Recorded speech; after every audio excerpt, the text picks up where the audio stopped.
भगवान को उस समय ऐसा बोलने का निमित्त था। अर्जुन को मोह उत्पन्न हुआ था। क्षत्रिय धर्म होने के बावजूद वह मूर्छित हो चुका था। इसलिए मूर्छा निकालने के लिए कृष्ण भगवान ने अर्जुन को सावधान किया और कहा, तेरी मूर्छा उतार, तू तेरे धर्म में आ जा।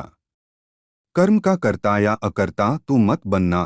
कृष्ण व्यवस्थित जानते थे और व्यवस्थित के नियम में जितना था उतना ही कृष्ण बोले हैं, लेकिन लोगों की समझ में नहीं आता और कहते हैं कि भगवान ज्ञानी होकर ऐसा क्यों बोले कि इन सब को मार डाल।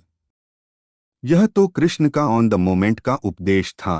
कोई हमेशा के लिए यह उपदेश नहीं दिया कि मारना ही। अर्जुन को सभी रिश्तेदारों को देखकर मोह उत्पन्न हो गया था।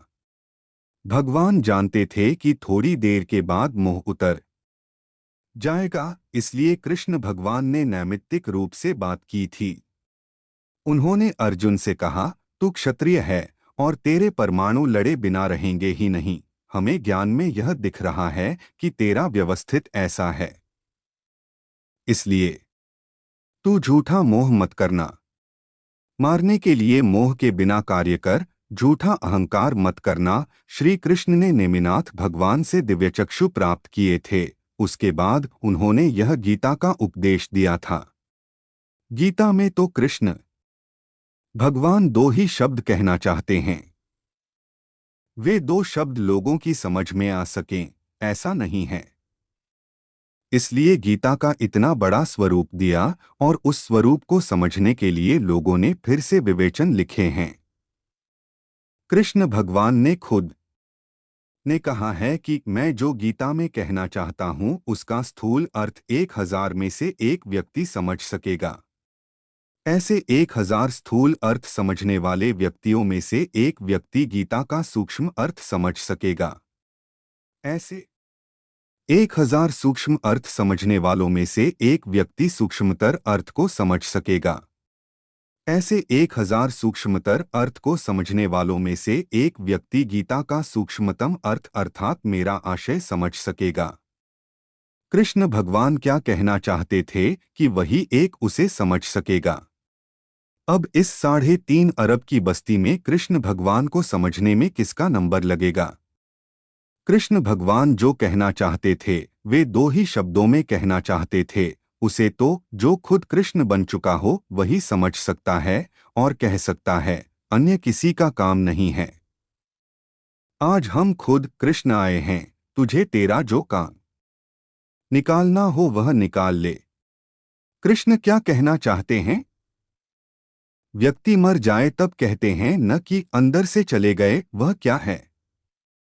वह माल है और यहाँ पड़ा रह जाता है, वह पैकिंग है। इन चर्मचक्षुओं से दिखता है वह पैकिंग है और अंदर माल है, मटीरियल है। There are varieties of packings. कोई आम का पैकिंग, कोई गधे का पैकिंग, तो कोई मनुष्य का पैकिंग या स्त्री का पैकिंग है, लेकिन अंदर माल शुद्ध है, एक सरीखा है सभी में। पैकिंग तो भले ही कैसा भी हो, सड़ा हुआ भी हो, लेकिन व्यापारी पैकिंग की जांच नहीं करता अंदर माल ठीक है या नहीं, उतना देख लेता है। उसी तरह हमें भी अंदर के माल के दर्शन कर लेने हैं। कृष्ण भगवान कहते हैं, अंदर जो माल है वही मैं खुद हूँ, वे ही कृष्ण हैं। उन्हें पहचान तो निबेड़ा आएगा तेरा, बाकी लाख जन्म भी तू गीता के श्लोक गाएगा तो भी तेरा निबेड़ा नहीं आएगा। पैकिंग और माल, इन दो शब्दों में कृष्ण भगवान जो कुछ कहना चाहते थे वह है। और ये बुद्धिशाली लोग गीता का अर्थ करने जाते हैं, उसकी पुस्तकें निकालते हैं। मूलतः तो इन लोगों को अर्थ करना ही नहीं आता और बड़े बड़े विवेचन टीकाएं लिखकर अर्थ निकालने गए हैं, लेकिन ये तो खुद के स्वच्छंद से अपना नाम फैलाने के लिए ही करते हैं। बाकी तो दो ही शब्दों में कृष्ण भगवान का अंतराशय समा जाता है। बेटा यदि हॉस्टल में पढ़ रहा हो तब फादर उसे कड़े शब्दों में पत्र लिखते हैं, तू पढ़ता नहीं है और मेरे पैसे बिगाड़ रहा है। सिनेमा नाटक देखता रहता है, कुछ भी नहीं करता है। तब बेटा क्या करता है कि बाप का पत्र खुद के फ्रेंड को दिखाता है और कहता है कि देख न मेरे फादर कैसे हैं। जंगली हैं, लोभी हैं और क्रोधी हैं, कंजूस हैं। लड़का ऐसा क्यों कहता है? क्योंकि उसे फादर की बात समझ में नहीं आती, वह फादर का अंतराशय नहीं समझ सकता है। फादर और बेटे में मात्र 25 ही सालों का डिफरेंस है, फिर भी बाप का अंतराशय बेटा नहीं समझ पाता। तो फिर कृष्ण भगवान को गए तो 5000 साल हो गए, तो 5000 साल के डिफरेंस में कृष्ण भगवान का अंतराशय कौन समझ सकेगा? उनका अंतराशय कौन बता सकेगा? वह तो जो खुद कृष्ण भगवान हैं, वे ही बता सकते हैं। महावीर के अंतराशय की बात कौन बता सकता है? वह तो जो खुद महावीर हैं, वे ही बता सकते हैं। महावीर का भी 2500 साल का डिफरेंस हो चुका है। पहले के जमाने में तो 25 साल के डिफरेंस में बाप का अंतराशय बेटा समझ जाता था, जबकि आज तो 25 साल के अंतर में अंतराशय समझने की शक्ति नहीं रही है। तो फिर कृष्ण की बात किस तरह समझ में आएगी? अभी गीता के बारे में बहुत कुछ लिखा जा रहा है, लेकिन लिखने वाला उसमें से एक बाल बराबर भी नहीं समझता। यह तो ऐसा है कि अंधे को मिला अंधा, बोरे में मिला तिल से तिल न रहा, तिल नहीं रही घानी, उसके जैसा है।